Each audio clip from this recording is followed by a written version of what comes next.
Welcome to this podcast produced for Business Lincolnshire as part of the Fit for Business programme. I am Guy Lewis and we're joined today by Nat McMillian from McMillian Associates. Hi Nat, how are you? Hi, morning Guy, I'm really good, thank you. Good. So what your clients been talking about this week? What's the biggest stone in their shoe at the moment? Well, it's probably the same this week as I think it is most weeks, which is performance. I often joke to people that if we had business owners that were really good at performance, I wouldn't have a business anymore. Okay, and I guess these reviews are both sort of good performance and bad performance. We're talking about both sides. Yeah, that's a really important point that you make there, Guy. We often think of performance as it always being about when people are failing or they're not delivering or poor performance. But actually, if as a small business, you think about how do I create a positive performance culture, then you will absolutely thrive. Okay, and as ever, when I talk to you, Nat, you break this down to usually 2 or 3 points. So I guess you've got 2 or 3 points on this that are the starting points. Yeah, you know me well, Guy. I do. I always like to keep it simple. So yeah, for me, the real basics is, first of all, objectives. So are you clear as the business owner or employer? And is the employee clear? What is it that you need them to do? Sounds very simple, but often people are not clear on what they are. What's their part in your business? Mm-hmm. It's that classic, I'm sure you've heard it as well, when JFK went and asked at NASA and he asked the man with the broom, what's your job? And he said, I'm here to get a man on the moon. Absolutely. It's that. It is that. So objectives. The second one is if we really look to improve performance and create that right culture, we will improve the outcomes for our business. Mm-hmm. Simple, right? We'll be profitable and we will thrive. Look after your people, they look after your business. And then thirdly, and I think this is often the one that we don't see, is holding people to account. What do I mean by that? That means if they're not delivering, then talking to them. It also means when they do deliver, letting them know that they've done a great job. Okay, so just picking on that objective, so knowing what, understanding what the business is, what part they are these written things, are these verbal things, or is it a real mixed sort of bag? I think it can be a mix. I mean, for me, I like in my business to have those kind of 3 simple, what is the business aiming to do this year? What's our big goals? Mm-hmm. And then talking to people openly about their role in helping us to do that. So I think it depends on your business, whether you want to do it in a conversation, but keep revisiting it. It shouldn't be a once a year event, should it? If it's going to feel real, then I need to know every day I'm coming to work, am I still aiming for that big objective for the business? Okay, and I guess if you're going to improve performance to improve your sort of business outcomes, then part of that is their needs. So understanding what they need to do to improve. So training or time or shadowing or whatever it is, I guess. Absolutely. And wouldn't it be great if by having good performance conversations, you're ahead of the curve, if you like. Mm-hmm. So you know what their needs are and you're addressing them before they become a problem or they start to impact on the individual or your business. Okay. And that bit about holding people to account. So if someone's doing well, someone's doing great, pat on the back, the right messages, understanding what message they need to sort of feel good. Yeah, so I think, really good managers have what we call that emotional intelligence, isn't it? That ability to really adapt. Do you know your staff? Do you know how different they are? So I have all different staff. I have some that really thrive on praise and need it. They need to know regularly, that was great, you've done a great job. I've got others that don't. It's almost, just let me get on with it. But it's that kind of bit of really understanding the individuals, their different needs. And I know we were talking earlier about that word around equitable. Mm-hmm. So, it's okay to treat people differently, but hold them to the same standards. Does that make sense? The expectation is the same, but how you get there, what support you need may differ. That's all about understanding your staff, isn't it? And I know you love talking about sport analogies, but it's that bit of, does somebody need that kind of arm around their shoulder, that TLC approach? Does somebody else thrive on that's not good enough, the kind of harsh, cruel but kind, it's not good enough, get on with it. The hairdryer treatment. I believe. Indeed, and we won't name Sir Alex Ferguson. But it's true, isn't it? You know, it's all about really knowing your staff and how do they thrive? How do you get the best out of them, which is the best for your business? So what do we do when our staff aren't performing? Well, we put our big girl pants on, Guy, and we have a conversation with them. Now, that sounds easy sitting here, but goodness me, if I had £1 for every single business owner or manager that rang me, dreading it, worried about it, that's why we put it off. I think there's something quite culturally actually about us in the UK, and we don't want to upset people, do we? But you have to have the conversation, and for me, it's a bit like kind of lancing the boil, if you like. You know, you've got to get on with it, and you've got to have the conversation. And I think it's kinder to the individual as well, because there's nothing worse than everybody muttering about you behind your back that you're not pulling your weight. You'll know, as I do, working in teams, resentment can build really quickly and it can get out of control. So the compassionate thing is to sit down and say, this isn't at the level that I'm expecting. What's going on for you? Yeah. That's the really important piece, going back to understanding them. Don't assume they're just lazy, they can't be bothered, or, you know, they can't do the job. What's going on for them? There can be all sorts. Sometimes people are feeling stress, personal problems. I've heard it all, you know, people going through marriage breakups, people struggling around alcohol dependency, childcare, money problems. There can be so many things, but equally you have to manage that performance. They are there to do a job for you. Yeah. And I suppose I think that the message there is, I think everyone finds this difficult. Almost any manager, any leader, any employer. It's not a conversation they want to have. No, I mean, I've been doing this for 20 years and I never go into it kind of complacent, you know, or this will be a breeze. And if I'm honest, I share that with people because I think you've lost your humanity if you don't have some sense of this is going to be a tricky conversation. But don't avoid it. So do it in a compassionate, thoughtful way. Also, can I just say, be explicit? Okay. Because so explicit, actually, this is what's not going right, while also being empathetic, saying, what do you need? So you're trying to get that sort of, what is it I need to do? What is it you need to do? But also, what's the issue? Yeah, so two things on it. Don't use kind of vague, you know, of it's not good enough. Well, what's not good enough, and what do you mean by good enough? So be, you know, really specific. You know, I would expect you, let's say in manufacturing, you know, I would have expected you to have been able to have done 20 batches by lunchtime. You've done 5. That's really specific. We can work through what's going on, what's happened. The other bit for me is don't do that kind of thing where people end up saying this is the problem, but then you're really good at all these other things. Because I leave with a really mixed message of, so did you say my performance wasn't good enough, or are you saying it is? So don't get it mixed up. Concise, succinct. I've got concerns about this area around your performance. This is it. This is why. What's your thoughts on that? How do we move forward? So there's a bit of listening going on as well, isn't there? There's a bit of, this is what the problem is. This is what I need to do. And then maybe a listen back saying, well, I need some more training, or I've never done this before, or there are other circumstances, which again can help that. In the process, is this sort of, how does it start? Is it sort of informal first? Is it the normal management things of, try and nip it in the bud early with a very informal thing? Yeah, absolutely. It goes back to, have you got a policy or haven't you? If you have, follow it, but it doesn't need to be an overcomplicated, laborious. Most of the time you'll be able to address it informally by that conversation.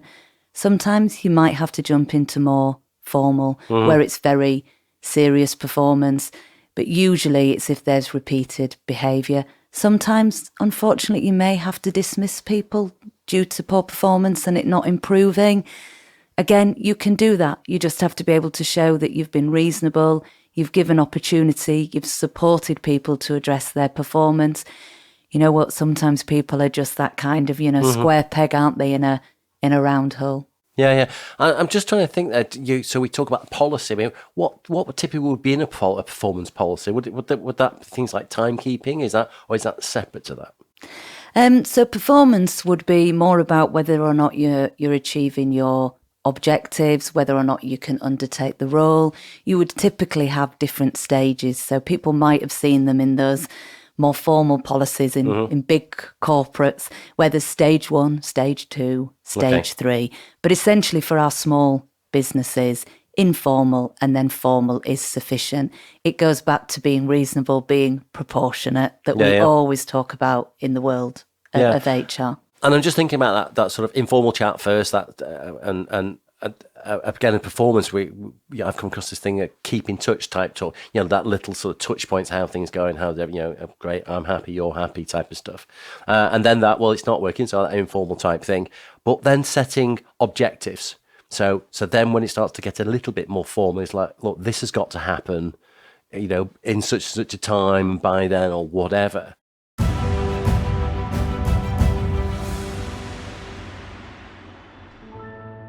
My name is Guy Lewis, and you are with myself and Nat McMillian discussing performance.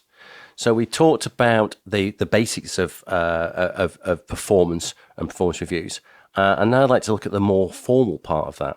I've got the word SMART in my mind. Indeed, good old SMART objectives. This is when we need to remember what it stands for, Guy. So specific, measurable, achievable, realistic, timetable. Yes, there we go. We both remembered SMART. We've passed the exam. Do you know what? SMART is brilliant though, isn't it? And the reason that we use it all the time. Yeah, absolutely. Once you're into that more formal part, if the performance isn't improving, then you've got to be really clear. It's got to improve. It needs to improve in this way and by a certain time. And as you say, you come back and you keep reviewing it. Mm-hmm. And sometimes it might be, it's improved, let's sustain it. Mm-hmm. And other times it might be, it's not improving and therefore, we're unable to continue you in this employment. Often the thing that I hear from business owners is, well, I have a word with them and it improves for a little bit. Mm-hmm. And then it dips again and they can't sustain it. Yeah. Exactly the same conversation then, which is we keep talking about this and you improve for 2 months and then we slip back again. I mean, we're coming back to, aren't we, that have the conversation. Don't avoid it because in my experience, it doesn't go away by itself.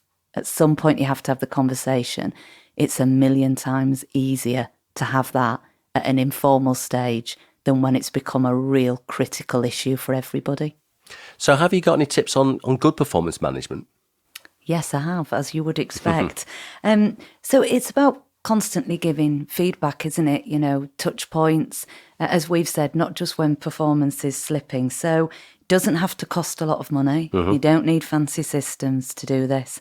So simple things like regular catch-ups. We talk about one-to-ones, what's going on, giving feedback in the moment rather than waiting for that annual appraisal. Check-ins, team meetings, they're a really good way. Do you talk about objectives at team meetings really openly? What's everybody up to? How does everybody hold one another to account? So I know what Nicola's doing over here, for example. I know what Liz is doing over there, Tom is doing there. I can see that everybody's being held to account. I can see we're all performing collectively. Annual appraisals or reviews, whatever you want to call them, really important to do, but quarterly. So when are those regular points of saying, how have you felt the last quarter's gone? What's gone well? What do you need support with? Again, those early conversations.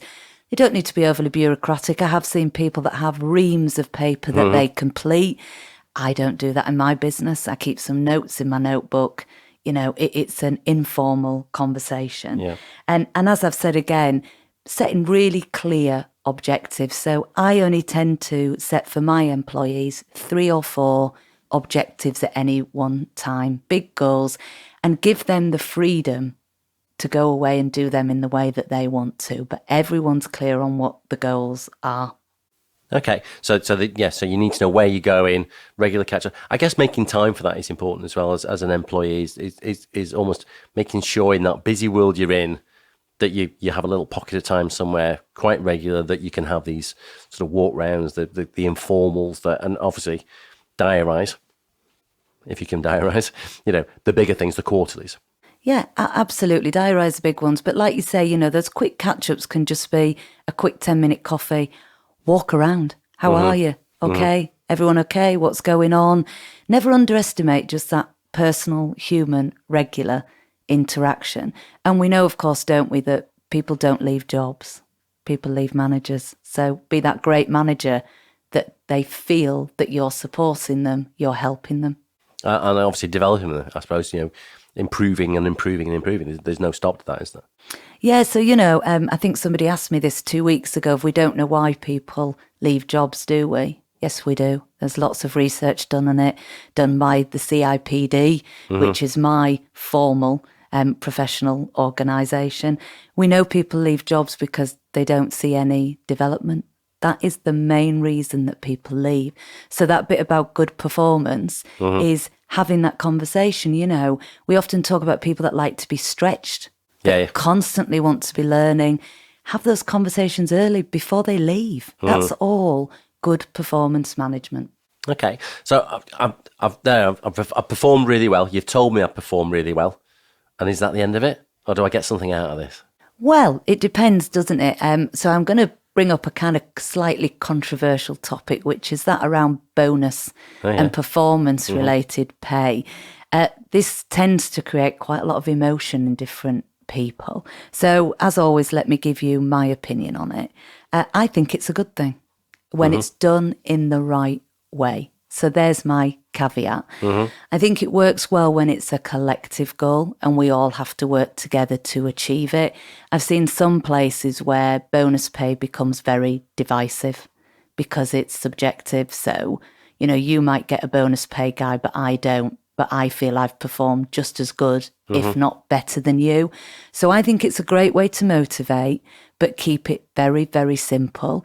And I would recommend doing that simple thing of, if we make X amount of profit or increase, then everybody will get a percentage share. But I think personally, it's a great way. Yeah, I've come across somewhere there's it's based on the company performance, and that has a weighting, and then it's the department performance, and then it's the team performance, and it's individual. And by the time they've ended up, it's almost like, well, I didn't get any. I thought I've done brilliantly, but because other things outside my control, I didn't get any performance-related pay or any bonus. So I like to say, keep it simple, keep it as simple as you can. I like that. Yeah, and of course, obviously people push back sometimes and say, yeah, but we've got one person that lets us down. Well, that's what we've just talked about earlier on in this podcast, isn't it? Is we'll tackle the performance issue because it shouldn't be there. Everyone should be able to perform in their jobs. If people get different bonuses, how do you manage that? So I wouldn't recommend different bonuses because it becomes divisive. I think it becomes a huge distraction. I suppose it depends on your business. Sometimes more senior people get a higher percentage. But my view would be, if we're all contributing, then 1% is 1% of your salary, isn't it? That's how you manage to reward people in a different way, if you like, proportionate to the salary. I just think keep it simple. Then it's open, it's transparent, everybody knows how it works and everybody can see. I'm not saying, Guy, that everyone will agree with it. I'm yet to know where you do anything that everybody agrees with. But I think from my perspective, you've got the integrity as that employer, that you feel it's fair, it's equitable. And you know what? It's all about the business performance as well, because these are small businesses that need to continue to exist and thrive. So the caveat to that would be, if all the team have performed well and the business has done well, then it's all equal. Well, what if you've got like someone who hasn't performed well? I guess they're expecting no bonus. Well, no bonus, and I'd also say I'd be performance managing them and looking at whether or not they're in the right job and if you want them in your organisation. I think we'll end on that point. Thanks for joining me today. Thank you. You've been listening to a Business Lincolnshire podcast. Look out for the next episode. If you're listening on the Business Lincolnshire YouTube channel, don't forget to give us a thumbs up or subscribe down below. If you're on your favourite podcast platform, then remember to follow the show. More information at businesslincolnshire.com.